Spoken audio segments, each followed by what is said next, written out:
1 Corinthiens 4, versets 19 à 20. Mais j'irai bientôt chez vous, si c'est la volonté du Seigneur. Non les paroles de ceux qui plaît. Car le royaume de Dieu ne consiste pas en paroles, mais en puissance. Un verset similaire, 1 Corinthiens 1, 17 à 18. Ce n'est pas pour baptiser que Christ m'a envoyé, c'est pour annoncer l'évangile, et cela sans la sagesse du langage, afin que la croix de Christ ne soit pas rendue vaine, car la prédication de la croix est une folie pour ceux qui périssent, mais pour nous qui sommes sauvés, elle est une puissance de Dieu. Nous terminons avec 1 Corinthiens 2, versets 2 à 5. Car je n'ai pas eu la pensée de savoir parmi vous autre chose que Jésus-Christ et Jésus-Christ crucifié. Moi-même, j'étais auprès de vous dans un état de faiblesse, de crainte et de grand tremblement. Et ma parole et ma prédication ne reposaient pas sur les discours persuasifs de la sagesse, mais sur une démonstration d'esprit et de puissance, afin que votre foi fût fondée non sur la sagesse des hommes, mais sur la puissance de Dieu. Que Dieu bénisse sa parole. Prenez place. Le thème de mon enseignement, c'est la démonstration d'esprit et de puissance. Et quand on dit démonstration d'esprit, esprit, ce n'est pas avec E minuscule qui est l'esprit de l'homme, mais E majuscule qui est l'esprit de Dieu. C'est un détail très important. Esprit, pas esprit avec E minuscule. C'est quoi la démonstration? Nous disons souvent démonstration, démonstration, démonstration. C'est l'heure de la démonstration. C'est quoi la démonstration? La démonstration, c'est le fait de présenter des preuves irréfutables devant un tribunal. C'était ça la pensée de Paul, parce que vous devez savoir que Paul, lorsqu'il parlait, il utilisait le contexte et il parlait à des Corinthiens qui étaient des Grecs, et donc il utilisait un langage qu'ils pouvaient comprendre. C'était présenter des preuves irréfutables devant un tribunal. Quel tribunal? Le monde. Le monde met en question la résurrection de Jésus. Le monde dit que Jésus-Christ n'est pas ressuscité. Le monde dit que Jésus-Christ est un homme comme tous les autres. Le monde dit que Jésus-Christ est le fils de Marie, c'est tout. Et Paul, lorsqu'il parle de démonstration, c'est le fait de donner des preuves que Jésus-Christ n'est pas dans le tombeau et qu'il est vivant. Amen. C'est donner des preuves, et pas n'importe quelle preuve, des preuves irréfutables, parce qu'il y a des preuves qu'on peut réfuter, mais des preuves irréfutables de la mort et de la résurrection de Jésus-Christ. Démontrer. Démontrer, c'est montrer ce qui est caché, parce qu'il y a démontrer. Démontrer ce qui est, c'est montrer ce qui est. C'est montrer ce qui est, mais qui n'est pas vu. C'est montrer ce qu'on a. C'est manifester ce qu'on a et ce qu'on est. C'est manifester ce qu'on a et ce qu'on est. Donc, pour démontrer, tu dois croire que Jésus-Christ est mort et ressuscité. Pour démontrer, tu dois croire que tu as la puissance. Pour démontrer, tu dois croire que tu es un enfant de Dieu. Parce que tu ne peux pas démontrer une chose que tu n'as pas. Tu ne peux pas manifester une chose que tu n'as pas au préalable. Et tu ne peux pas donner des preuves irréfutables si toi-même tu n'es pas un témoin. Chaque fois que tu voudras démontrer l'esprit, tu dois croire que l'esprit existe. Tu dois croire que tu as le Saint-Esprit. Chaque fois que tu dois démontrer la puissance de Dieu, tu dois croire que la puissance de Dieu existe et tu dois croire que tu as la puissance. Car tu ne peux pas démontrer sans croire que ça existe et sans croire que tu l'as. Qui croit qu'il a la puissance? Qui croit qu'il est chrétien? Qui croit que Dieu existe? Qui croit que la puissance existe? Tu es déjà sur le chemin. Acclame le Seigneur.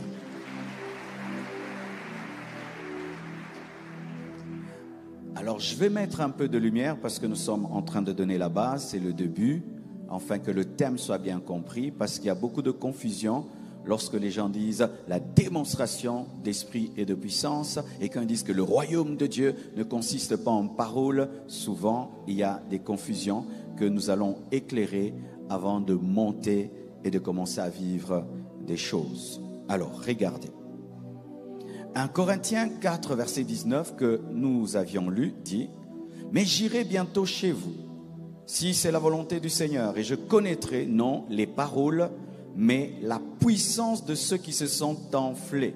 Car le royaume de Dieu ne consiste pas en paroles, mais en puissance. Quand on dit parole là, ce n'est pas la parole de Dieu. Alléluia. Ce n'est pas la parole de Dieu. 1 Corinthiens 4 verset 19 à 20 ne parle pas de la parole de Dieu, mais parle de la parole des hommes. Pourquoi je dis que ça ne parle pas de la parole de Dieu, mais ça parle de la parole des hommes? Parce qu'on dit: mais j'irai bientôt chez vous, si c'est la volonté du Seigneur, et je connaîtrai non les paroles, mais la puissance de ceux qui se sont enflés. La puissance de ceux qui se sont enflés et les paroles de ceux qui se sont enflés. C'était quoi? Dans l'église de Corinthe, il y avait la rébellion. Il y a des gens qui ont commencé à s'opposer au ministère de Paul. Ils ont commencé à dire des choses mauvaises. Et Paul a dit: je vais arriver parmi vous les rebelles, et on verra si vous avez la puissance. Et on verra. Parce que vous parlez trop, mais vous n'avez pas l'autorité, vous n'avez pas la puissance. Il s'agissait pas de la parole de Dieu, mais de la parole des hommes. Parce que d'autres disent que dans le royaume de Dieu, il faut pas, ce n'est pas la parole. Si nous disons que le royaume de Dieu ne consiste pas en parole, et qu'on dit que parole, c'est la parole de Dieu, donc il ne faut même pas enseigner à l'église. Alléluia. Donc il ne faut pas. Parce que je vois dans certains endroits, quelqu'un peut venir, il enseigne la parole, et celui qui va venir après: oh, ce n'est que la parole. Maintenant c'est... Non, ce n'est pas la parole de Dieu. La parole de Dieu est puissante. Alléluia. La parole de Dieu est puissante. Que les gens tombent ou pas, elle est puissante. Parce que nous devons prêcher la Bible, pas l'esprit africain. Amen. Hein? Il y a un homme de Dieu qui est le plus grand prédicateur évangéliste aux États-Unis, Billy Graham. Il remplissait des stades, des conversions de réveil, mais personne ne vomissait, personne ne tombait. Il n'y avait même pas des paralytiques qui marchaient. Mais il avait la puissance, mais sa puissance opérait ailleurs. Alléluia.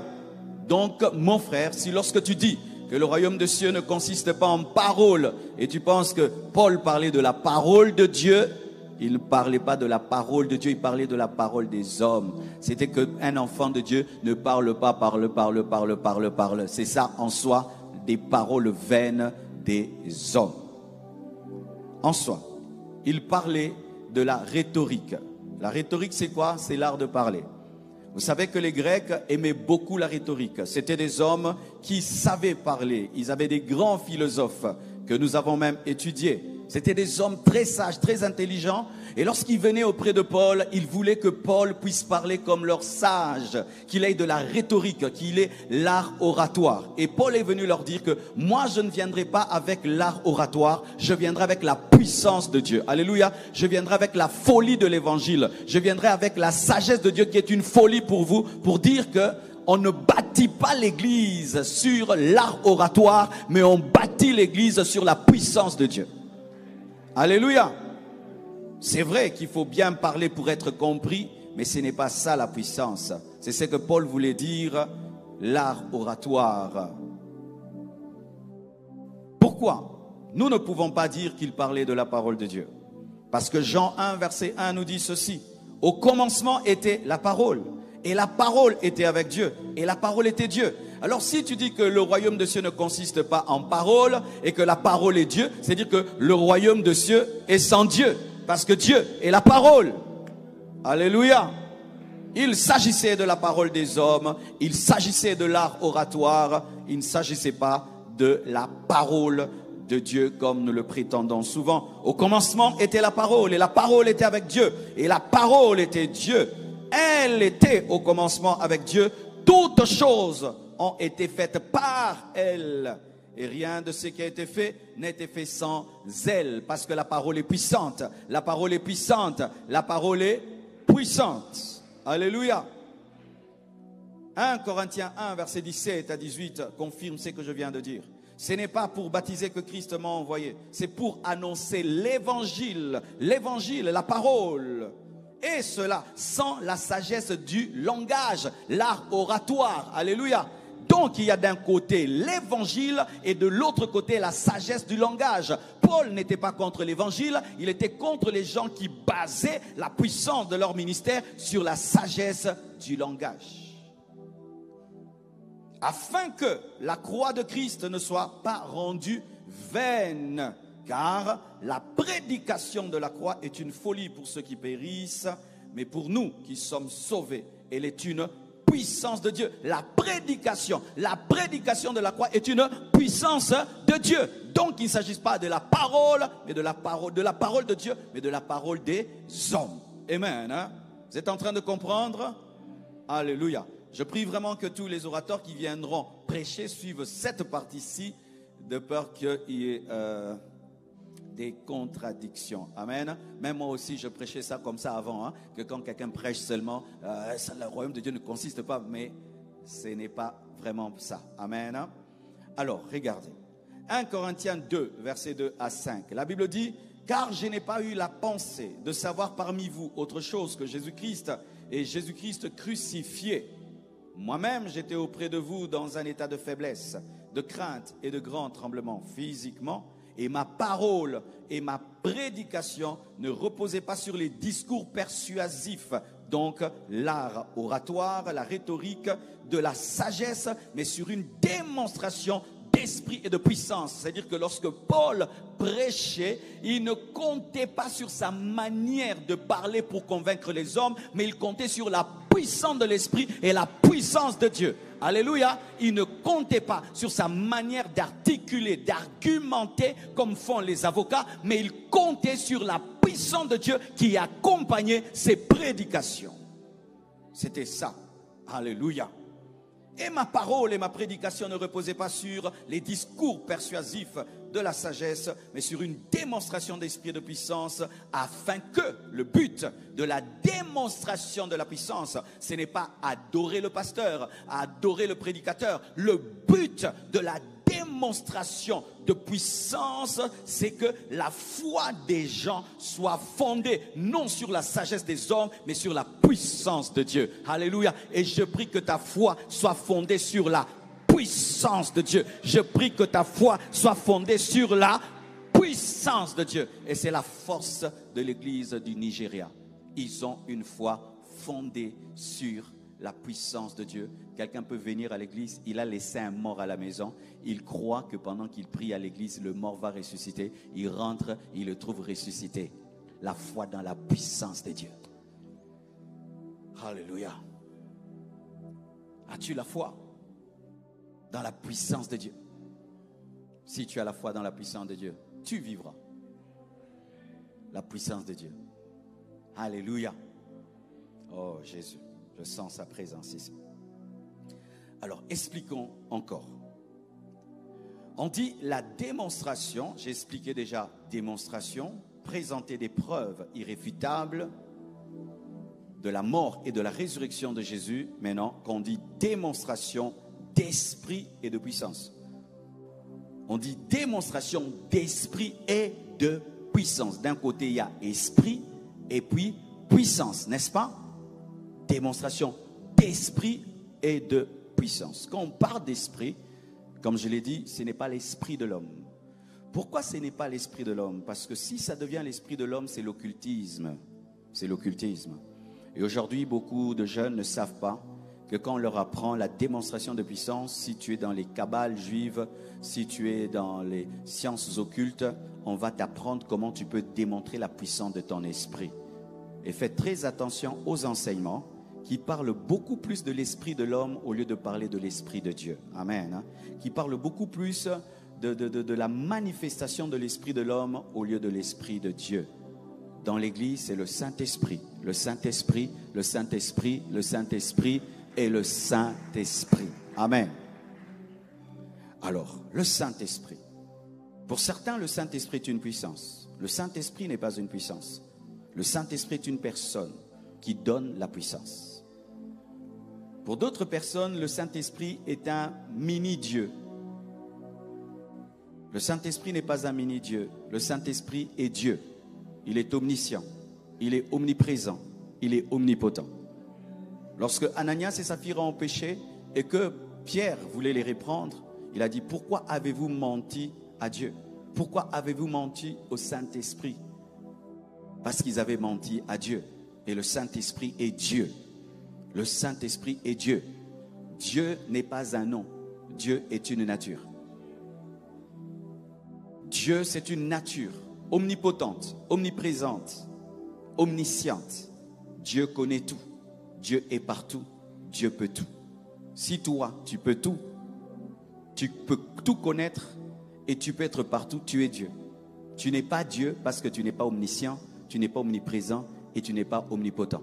Il n'y a que le Père, le Fils et le Saint-Esprit qui sont omniscients, omniprésents et omnipotents. Même Satan n'est pas Dieu avec D majuscule. Aucun démon n'est Dieu avec D majuscule parce que le diable n'est pas omniscient, omniprésent et omnipotent.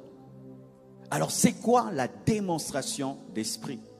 C'est manifester la présence du Saint-Esprit. C'est ça. C'est manifester la présence du Saint-Esprit.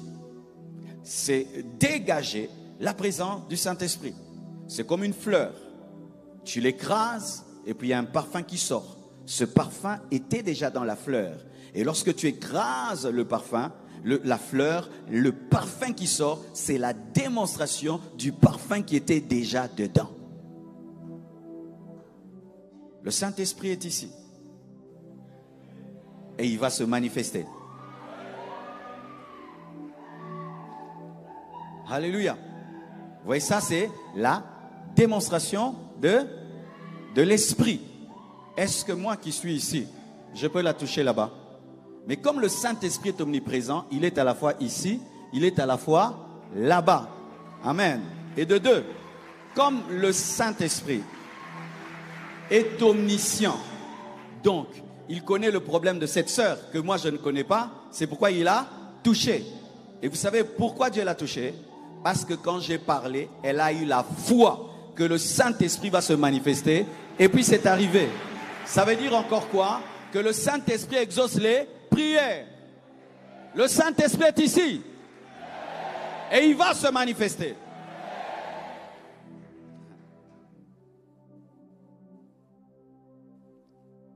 J'aime quand il est là. Ça devient trop bien. Alors voyez ce que je viens de dire. Le Saint-Esprit est ici et il va se manifester. Alors dans le monde spirituel, voici ce qui se passe. Certains, ils disent à la fin du culte. Et vous attendrez la fin du culte. Et d'autres, comme la sœur, elle a dit c'est maintenant. Et c'est arrivé maintenant. C'est ce que Jésus disait. Qu'il te soit fait selon ta foi. La foi détermine le temps et la vitesse.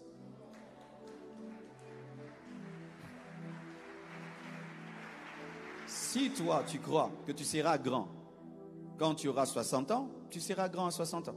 Mais si toi, tu crois qu'à 20 ans, tu peux être un grand homme, tu le seras. Et si toi, tu crois que pendant qu'on prêche, Dieu peut te toucher, il va te toucher.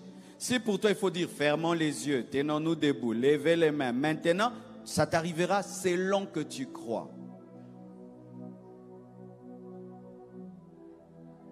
C'est pourquoi cette femme qui avait la perte de sang avait compris que je dois venir devant lui à ma manière. Parce que la manière qui est là n'est pas bonne pour moi. Moi, je ne peux pas m'approcher de lui de face. Il ne va pas me voir et on ne va pas me permettre. Je vais créer mon système à moi qui va faire que je serai guéri sur la route. Elle a touché le pan de la robe, elle a été guérie. Elle n'a vu ça chez personne. Elle est venue avec la décision depuis sa maison et Dieu l'a touchée. Vous voyez, elle aussi, elle a cru. Il en est ainsi pendant tous ces Alpha 40. Mutuna mutuna ndenge na en français.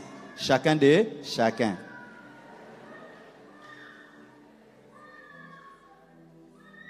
Alléluia. J'aime ton sourire, c'est bien. Shalabrosayaba. Mes frères et sœurs, la Bible parlant du Saint-Esprit dit que le Saint-Esprit dans Ésaïe 11, verset 2, on dit « L'Esprit de l'Éternel reposera sur lui », on parle de Jésus. Esprit de sagesse et d'intelligence, esprit de conseil, esprit de force, esprit de connaissance, esprit de crainte de l'Éternel. Lorsque on démontre l'Esprit, ce n'est pas d'abord les miracles et les prodiges. La démonstration de l'Esprit se manifeste aussi dans la sagesse de l'Esprit. La sagesse de l'Esprit est une démonstration de l'Esprit. Il y a des gens qui démontrent l'Esprit, ce n'est pas qu'il fait marcher des paralytiques. Il a une intelligence spirituelle. C'est une démonstration de l'Esprit. D'autres par des conseils. Ils te donnent un conseil qui change ta vie. C'est une démonstration d'Esprit. Alléluia. La crainte de Dieu. Tu as une crainte de Dieu comme si tu étais un ange. C'est la démonstration de l'Esprit. Parce que l'Esprit de Dieu est un esprit de sainteté.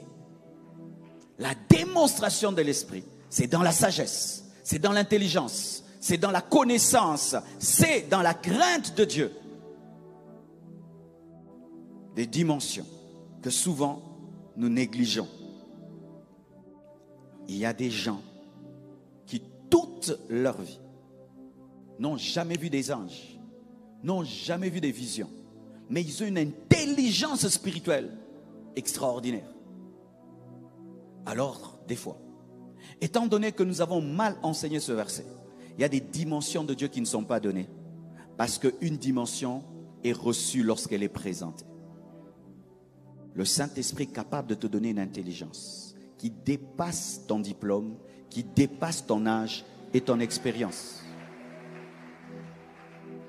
Cet esprit d'intelligence se manifestait en Bétzalel. Cet esprit d'intelligence se manifestait en Daniel. Cet esprit de sagesse se manifestait en Salomon. Salomon, lorsqu'il parlait, ce n'était pas son âge, ce n'était pas ses études, c'était l'esprit de sagesse. Alors, frères, sœurs, certains vous croyez que, ah, mais moi je ne demande jamais l'esprit. Non, tu demandes l'esprit, mais autrement, dans la sagesse, dans l'intelligence, dans l'amour. Le Saint-Esprit est un esprit d'amour. Tu aimes quelqu'un plus que toi-même.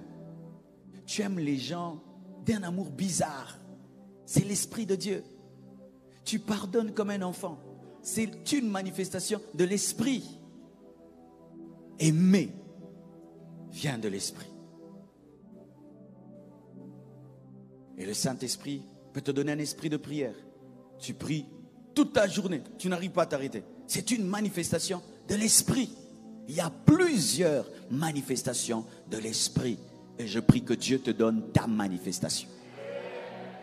Je prie que Dieu te donne la manifestation dont tu as besoin. Je prie que Dieu te donne la manifestation dont tu as besoin. Je prie que Dieu te donne la manifestation dont tu as besoin. Je prie que Dieu te donne la manifestation dont tu as besoin. Des fois, pour diriger l'église, j'ai besoin d'onction, des miracles, des prodiges. Des fois, j'ai besoin de sagesse. Des fois, j'ai besoin d'intelligence. Des fois, j'ai besoin d'amour. Des fois, j'ai besoin de compassion. Ainsi, connaissant les compartiments de l'esprit, tu peux naviguer dans ce que Dieu donne. Mais si tu ne connais qu'une seule chose, tu ne vas prendre qu'une seule chose, alors que Dieu a tout un buffet pour toi. Alléluia.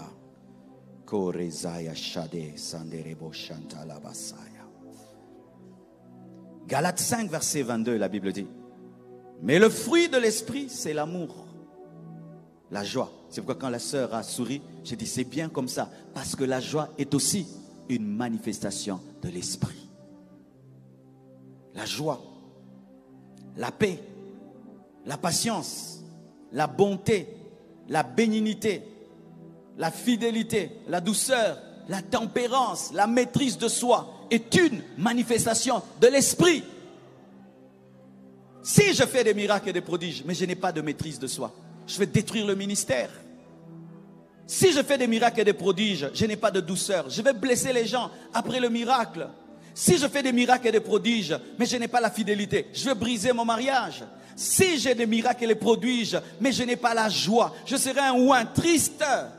Il te faut la joie, il te faut la paix, il te faut la douceur, il te faut la maîtrise de soi, il te faut le fruit de l'esprit. Le fruit de l'esprit, recevez tout ce que le Saint-Esprit donne.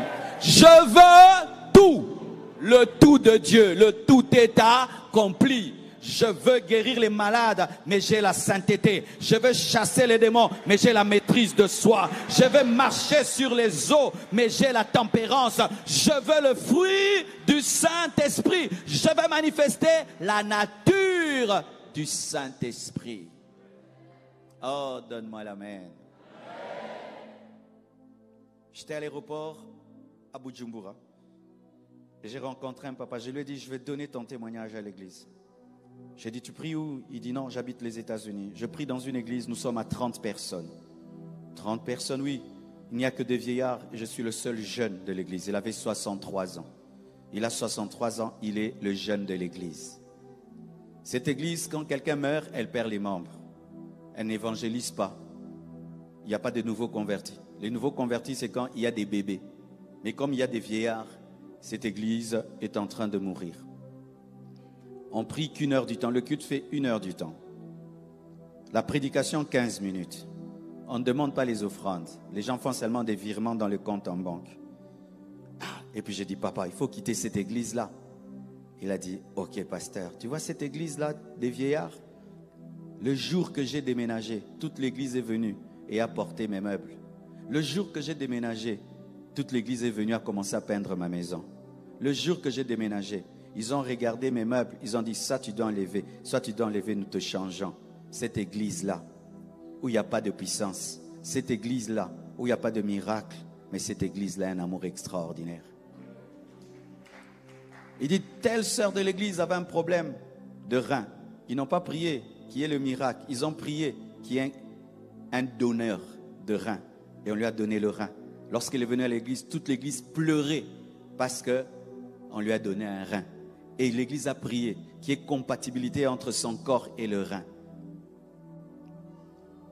Et il m'a dit, c'est vrai. Dans l'église de ma fille prie dans une église, ils sont à 200. Là-bas, ils viennent pour montrer leur voiture.